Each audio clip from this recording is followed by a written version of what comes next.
Good evening. आज हम मनोविज्ञान के एक नए टॉपिक के बारे में चर्चा करेंगे जो कि है बुद्धि। बुद्धि आपका बहुत ही महत्वपूर्ण टॉपिक है। इसमें आपके सभी एग्जाम्स के अंदर प्रश्न पूछे जाते हैं। तो आइए हम समझते हैं कि ये बुद्धि टॉपिक क्या है। देखिए, बुद्धि यानी इंटेलिजेंस, ये जो शब्द है बुद्धि, इस शब्द का सर्वप्रथम प्रयोग किया था फ्रांसिस गाल्टन ने सन 1885 में। अब देखिए, इस शब्द का प्रयोग तो हो गया था 1885 में, लेकिन ये जो शब्द है बुद्धि, इस बुद्धि शब्द को लेके जितने भी मनोवैज्ञानिक थे, इनके बीच में परस्पर हमेशा मतभेद रहा कि ये जो शब्द है बुद्धि आखिर ये है क्या। सभी मनोवैज्ञानिकों के समझ में आ नहीं रहा था कि ये बुद्धि को जो है हम कैसे परिभाषित करें, ये है क्या, उन्हें समझ नहीं आ रहा था। उन सभी में से एक मनोवैज्ञानिक थे बेलार्ड। बेलार्ड एक मनोवैज्ञानिक थे जिन्होंने इतना बताया बस कि ये जो भी बुद्धि, जो भी चीज है, जो भी तत्व है, इस बुद्धि को एक अध्यापक क्या कर सकता है, विकसित कर सकता है, और एक जो मनोवैज्ञानिक है वो इसका मापन कर सकता है। लेकिन इनके पास भी उत्तर नहीं है कि ये बुद्धि है क्या। उन्होंने प्रश्न उठाया सभी मनोवैज्ञानिकों के सामने और एक चुनौती दी कि बुद्धि को परिभाषित कीजिए कि बुद्धि होती क्या है। अब जितने भी मनोवैज्ञानिक थे, उन सभी मनोवैज्ञानिकों में से एक मनोवैज्ञानिक थे फ्रीमैन। फ्रीमैन ने बेलार्ड की उस चुनौती को स्वीकार किया और बुद्धि को परिभाषित किया और बताया कि बुद्धि क्या है। बुद्धि एक योग्यता है। क्या है? बुद्धि एक योग्यता है। ये किसने बताया? फ्रीमैन ने। कैसी योग्यता? देखिए, पहली, सम्यक तर्क और चिंतन की योग्यता, यानी व्यक्ति जो तर्क करता है और चिंतन करता है, वो जिसके द्वारा करता है, वो योग्यता क्या है? बुद्धि है। सीखने की योग्यता, यानी व्यक्ति जो भी अधिगम करता है और जिस योग्यता से अधिगम करता है, वो योग्यता क्या है? बुद्धि है। नवीन समस्याओं तथा परिस्थितियों में अपने ज्ञान का प्रयोग करने की योग्यता, यानी व्यक्ति के सामने जब भी कोई समस्या आती है और वो अपने ज्ञान का प्रयोग करता है, तो जिस योग्यता से वो उसका प्रयोग करता है, वो योग्यता क्या है? बुद्धि है। विभिन्न संबंधों को समझने, समायोजन करने की योग्यता क्या है? बुद्धि है।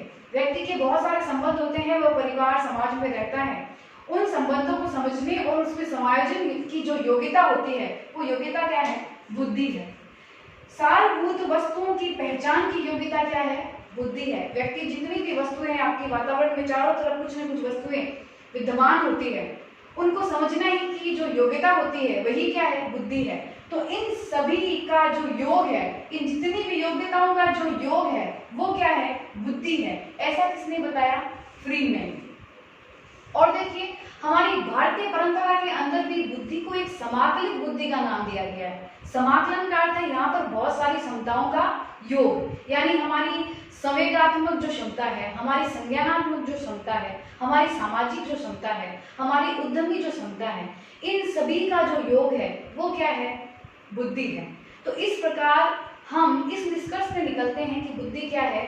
बुद्धि एक ऐसी मानसिक शक्ति है जिसके द्वारा व्यक्ति तथ्यों को पहचान सकता है, समस्याओं का समाधान कर सकता है, अपने जितने भी संबंध हैं उनके बीच में समायोजन स्थापित कर सकता है। ये सभी क्रियाओं करता है जिस योग्यताओं के द्वारा, वही शक्ति क्या है? बुद्धि है। तो अब आपको समझ में आ गया होगा कि बुद्धि क्या है। लेकिन देखिए, बुद्धि क्या है? बहुत सारी योग्यताओं का क्या है? मिश्रण है। इसीलिए जितने भी मनोवैज्ञानिक हैं, उन्होंने अपने अपने हिसाब से अलग अलग जगह पर अलग तरीकों से परिभाषित किया है बुद्धि को।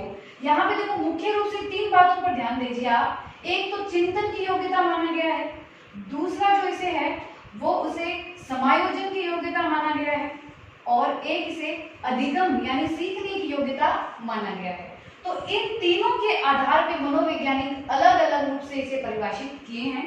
तो देखिए, समायोजन के आधार पर जो वर्गीकरण किया है या जो परिभाषाएं दी है, वो दी है स्टर्न ने, क्रूज ने, बर्ट ने, कॉल्विन ने। मतलब इन मनोवैज्ञानिकों ने बुद्धि को क्या माना है? कौन सी योग्यता माना है? समायोजन की योग्यता। सीखने की जो योग्यता है, ये माना है बंकिंघम ने, डियरबॉर्न ने, मैकडूगल ने और थॉर्नडाइक ने। मतलब इन चारों मनोवैज्ञानिकों के अनुसार बुद्धि सीखने की योग्यता है। और चिंतन की योग्यता किसने माना है? बिने ने माना है, स्पीयरमैन और टर्मन ने इसे क्या माना है? चिंतन की योग्यता माना है। ठीक है, तो मतलब हर मनोवैज्ञानिक ने अपने हिसाब से बुद्धि की परिभाषाएं दी है, लेकिन सबसे ज्यादा ध्यान हमें किस पे देना है? फ्रीमैन पे, क्योंकि इन्होंने ही परिभाषित किया है बुद्धि को कि बुद्धि एक योग्यता है और इन्होंने सभी योग्यताओं का सार कहा है, यानी समायोजन, सीखने और चिंतन तीनों की योग्यता बुद्धि है। ये किसने कहा है? ये फ्रीमैन ने कहा है। तो आइए सबसे पहले हम परिभाषा पढ़ेंगे फ्रीमैन की। फ्रीमैन के अनुसार समायोजन, अधिगम और अमूर्त चिंतन की योग्यता ही क्या है? बुद्धि है। ये किसने कहा? फ्रीमैन। तो ध्यान दीजिए, फ्रीमैन में तीनों शब्द है, समायोजन, अधिगम और अमूर्त चिंतन। इन तीनों की योग्यता क्या है? बुद्धि है। ये किसने कहा? फ्रीमैन ने। अगला देखिए, वुडवर्थ ने कहा है कार्य करने की योग्यता बुद्धि है, यानी व्यक्ति जो कार्य करता है उस कार्य करने की जो योग्यता है वही बुद्धि है, ये कहते हैं वुडवर्थ। बंकिंघम के अनुसार सीखने की योग्यता क्या है? बुद्धि है, मतलब व्यक्ति जिस योग्यता से सीखता है वही बुद्धि है, ये किसने कहा है? बंकिंघम ने।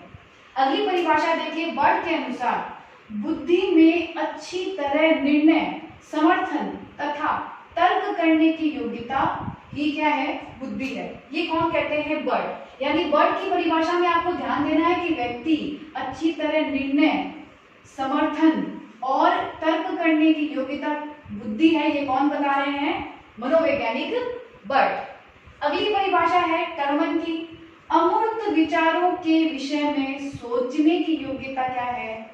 बुद्धि है। व्यक्ति के सामने, यानी मूर्त रूप से नहीं, अमूर्त रूप से वो जो भी चिंतन करता है और जिस योग्यता से वो चिंतन करता है वही बुद्धि है, ये किसका मानना है? टर्मन का। यानी टर्मन की परिभाषा में आप ध्यान दीजिए अमूर्त विचारों पर। अगली देखिए, थॉर्नडाइक की परिभाषा क्या है? बुद्धि से तात्पर्य पूर्व अनुभवों का लाभ उठाने की योग्यता है, यानी व्यक्ति जब अपने पूर्व अनुभव से लाभ उठाता है तो जिस योग्यता से वो उसे सीख लेता है वही क्या है? बुद्धि है। ये किसने कहा है? थॉर्नडाइक ने। बोरिंग के अनुसार बुद्धि परीक्षण जो मापता है वही बुद्धि है, यानी बुद्धि का परीक्षण करते हैं हम, बुद्धि को मापते हैं, तो मापेंगे कि कैसे? जिस योग्यता से हम उसे मापेंगे उसी को हम क्या कहेंगे? बुद्धि कहेंगे। ये किसने कहा है? बोरिंग ने। तो यहाँ पे बुद्धि परीक्षण पर ध्यान दीजिएगा आप, तो आपको ये परिभाषा याद रहेगी। हर परिभाषा में कुछ मुख्य शब्द होते हैं, आप उन्हीं पर ध्यान दीजिए तो आपकी पूरी परिभाषा आपको याद रहेगी कि ये किस मनोवैज्ञानिक ने कही है। अंतिम देखिए, रॉबिन्स एंड रॉबिन्स के अनुसार बुद्धि से तात्पर्य संज्ञानात्मक व्यवहारों के संपूर्ण वर्ग से है।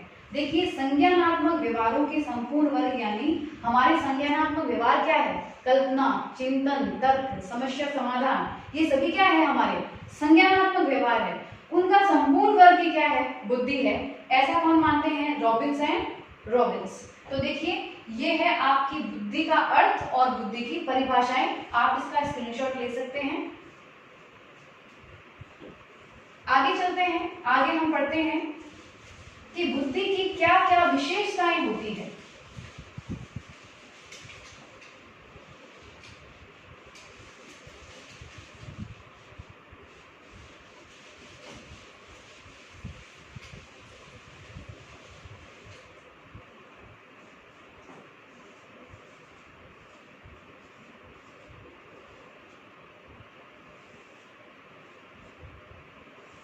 आइए अब हम चर्चा करते हैं बुद्धि की विशेषताओं के ऊपर। पहली विशेषता यह है जन्मजात और प्राकृतिक शक्ति है। देखिए, बुद्धि क्या है? बुद्धि जन्मजात और प्राकृतिक शक्ति है, इसे हम वातावरण से अर्जित नहीं कर सकते। हर व्यक्ति में जन्म से ही बुद्धि क्या होती है? विद्यमान होती है। दूसरी विशेषता देखिए, बुद्धि का जो विकास है, बुद्धि का विकास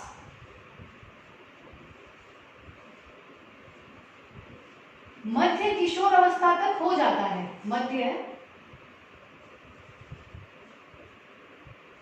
किशोरावस्था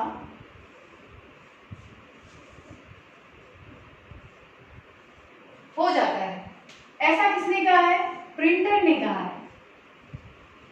प्रिंटर के अनुसार व्यक्ति में बुद्धि का जो विकास है वो कब हो जाता है? मध्य किशोर अवस्था तक हो जाता है। लेकिन यहाँ पे ध्यान देने योग्य बात यह है कि किशोर अवस्था जो है, मध्य किशोर अवस्था, हर मनोवैज्ञानिक ने अलग अलग वर्षों को मध्य किशोर अवस्था में बांट रखा है। तो देखिए यहाँ पे मध्य किशोर अवस्था 15 वर्ष मानते हैं टर्मन, यानी उनके अनुसार मध्य किशोर अवस्था तक जो बुद्धि का विकास होता है वो है 15 वर्ष। ऐसा कौन मानते हैं? टर्मन। 14 से 16 वर्ष ये मानते हैं स्पीयरमैन।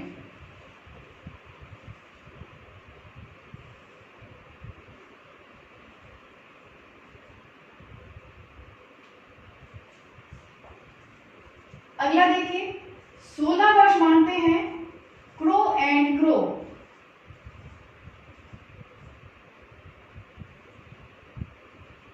ये आपको दिखाई दे रहा है, स्पेयरमैन है।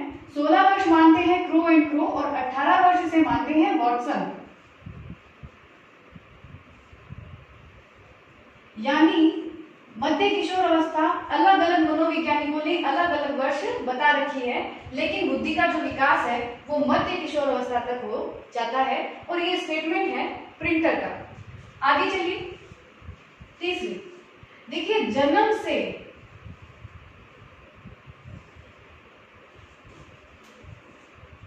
मध्य किशोर अवस्था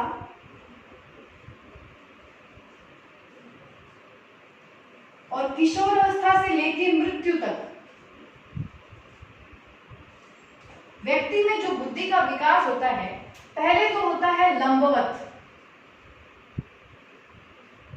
यानी देखिए जन्म से लेकर किशोर अवस्था तक जब व्यक्ति पहुंचता है तो उसका संपूर्ण मानसिक विकास जो व्यक्ति में होना होता है वो मध्य किशोर अवस्था से हो जाता है और वो होता है लंबवत रूप से। लेकिन बाद में जब उसका एक किशोर अवस्था तक संपूर्ण लगभग विकास हो जाता है, लेकिन इसके बाद भी व्यक्ति में ज्ञान और कौशल को बढ़ाने का प्रयास जारी रहता है और वो कुछ न कुछ सीखता है और जिससे उसकी बुद्धि बढ़ती रहती है। तो अब ये जो बुद्धि बढ़ती है किशोर अवस्था से लेकर मृत्यु तक, ये कैसे बढ़ती है? ये क्षैतिज तरीके से बढ़ती है।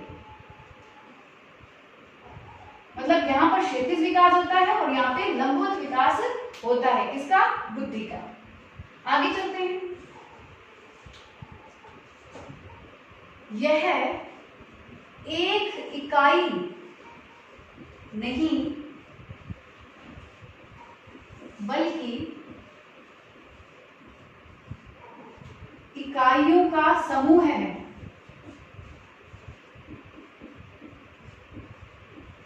मतलब बुद्धि एक इकाई नहीं है, बहुत सारी इकाइयों का समूह है।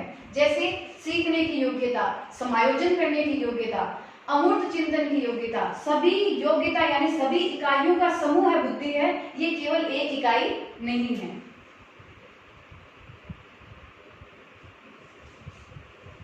उचित प्रकार से उत्तर देने, कल्पना करने, चिंतन करने,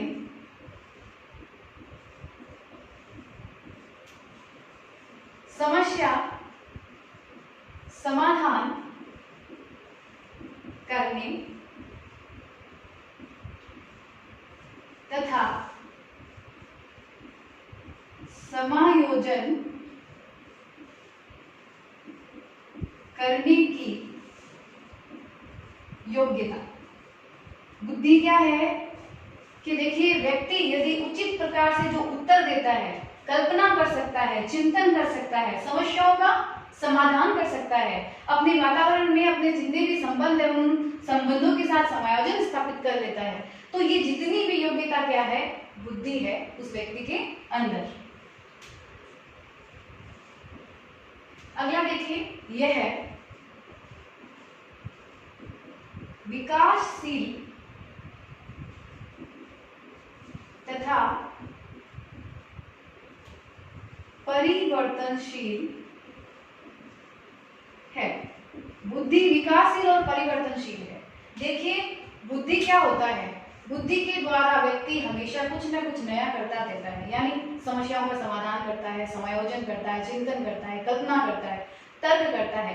तो उनसे क्या होता है, व्यक्ति को अनुभव प्राप्त होता है, और अनुभव प्राप्त करने से उसकी जो बुद्धि है उस बुद्धि में परिवर्तन होता है और विकास होता है। तो बुद्धि विकासशील और परिवर्तनशील दोनों है। आगे देखिए, यह इस पर यानी बुद्धि पर, इस पर वातावरण तथा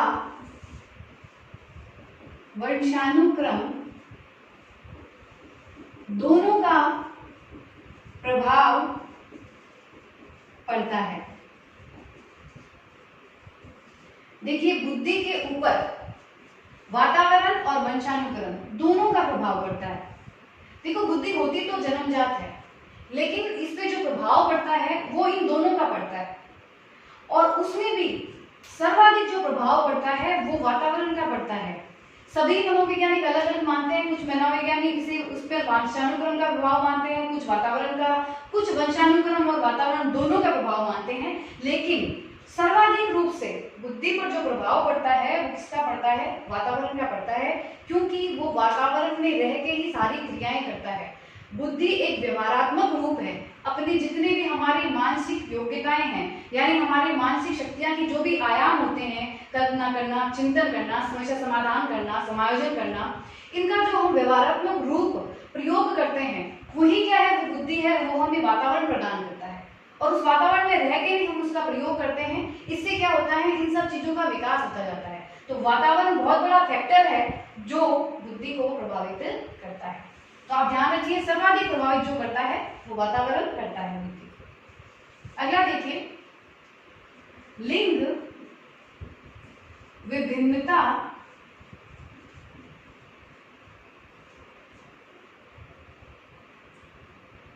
का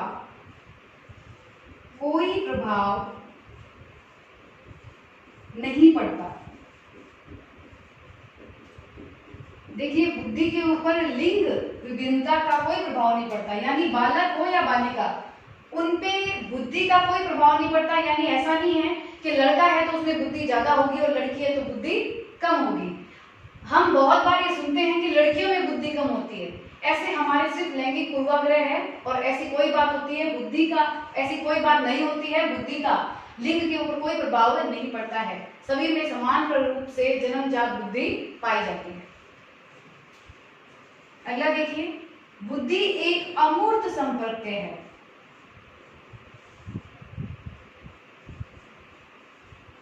अमूर्त संप्रत्यय यानी बुद्धि को हम देख नहीं सकते, ये तो हमारे मस्तिष्क का एक आंतरिक भाग, एक आंतरिक तत्व या एक आंतरिक शक्ति है, हम इसे देख नहीं सकते, इसका कोई भौतिक स्वरूप नहीं है, ये एक गुण मात्र है।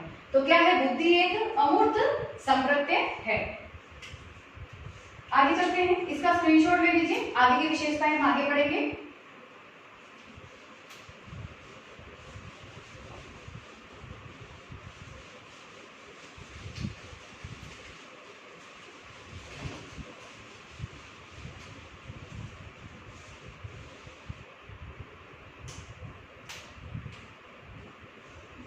देखिए, अगली विशेषता यह है, पूर्व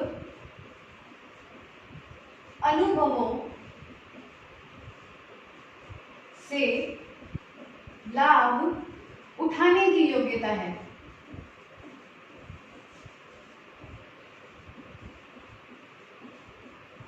मतलब व्यक्ति के जीवन में जितने भी पूर्व अनुभव है, जो उसको अपने वातावरण में रहने से, बहुत सारी समस्याओं के समाधान से और भी बहुत कार्य करते हुए जीवन में अधिगम करते हुए बहुत सारे पूर्व अनुभव होते हैं, और उससे जो लाभ उठाने की योग्यता होती है व्यक्ति की, वही क्या होती है, बुद्धि होती है।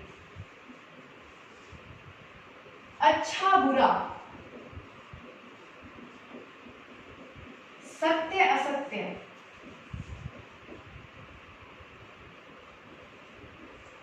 नैतिक अनैतिक,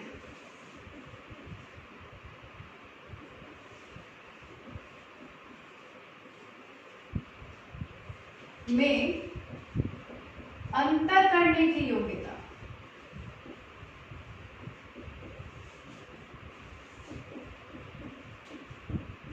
देखिए, बुद्धि वो योग्यता है जिसके द्वारा एक व्यक्ति अच्छे और बुरे में अंतर कर पाता है, सत्य और असत्य को जान पाता है, नैतिक और अनैतिक में अंतर कर पाता है और बता सकता है कि ये नैतिक है और ये अनैतिक है।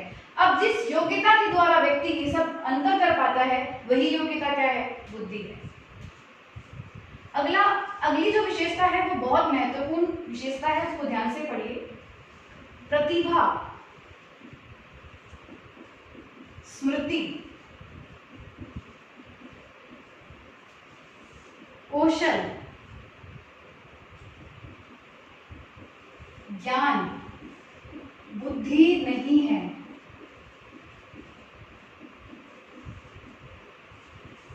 अपितु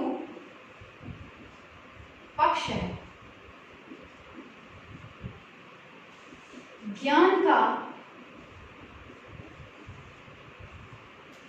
व्यवहारात्मक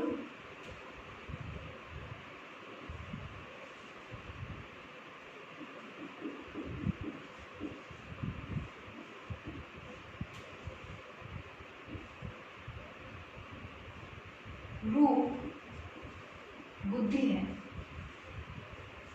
देखिए इसे ध्यान से समझिए कि हम ये शब्द सुनते हैं, प्रतिभा, स्मृति, कौशल, ज्ञान, ये जितने भी शब्द हैं, ये जो सभी शब्द हैं ये बुद्धि नहीं होती है। ध्यान दीजिए, ये सब बुद्धि नहीं है, बल्कि ये बुद्धि के पक्ष है, यानी बुद्धि के आयाम है।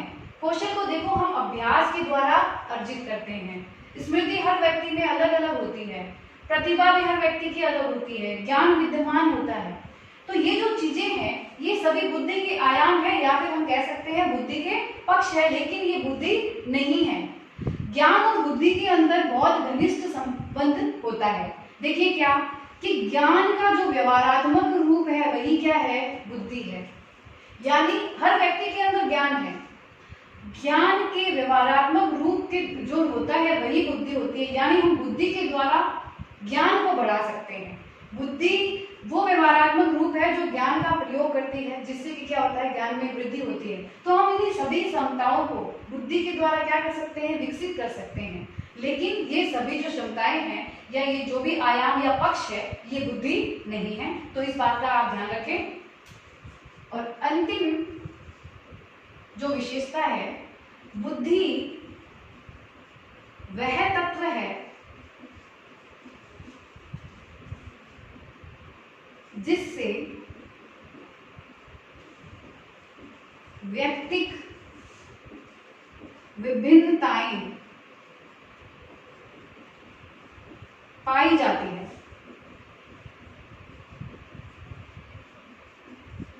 अब देखिए, व्यक्तिक विभिन्नताएं यानी हर व्यक्ति एक समान नहीं होता है, हर व्यक्ति में एक जैसी स्मृति नहीं होती, हर व्यक्ति एक ही प्रकार से समस्या का समाधान नहीं कर पाते, हर व्यक्ति में समायोजन करने की क्षमता एक जैसी नहीं होती, हर व्यक्ति में तथ्यों को पहचानने की क्षमता एक जैसी नहीं होती। अब ये जो अंतर है हर व्यक्ति में, उसका कारण क्या है? उसका कारण है ये तत्व बुद्धि, यानी बुद्धि की वजह से ही व्यक्तिक विभिन्नताएं पाई जाती है। जैसे हम पढ़ते हैं मंद बुद्धि, प्रतिभाशाली बालक, ये जितने भी बालक हैं इन सब में क्या फर्क है? इनकी बुद्धि में फर्क होता है। तो बुद्धि वह तत्व है जिससे व्यक्तिक विभिन्नताएं पाई जाती है। तो यहाँ आपकी बुद्धि की सभी विशेषताएं समाप्त होती है।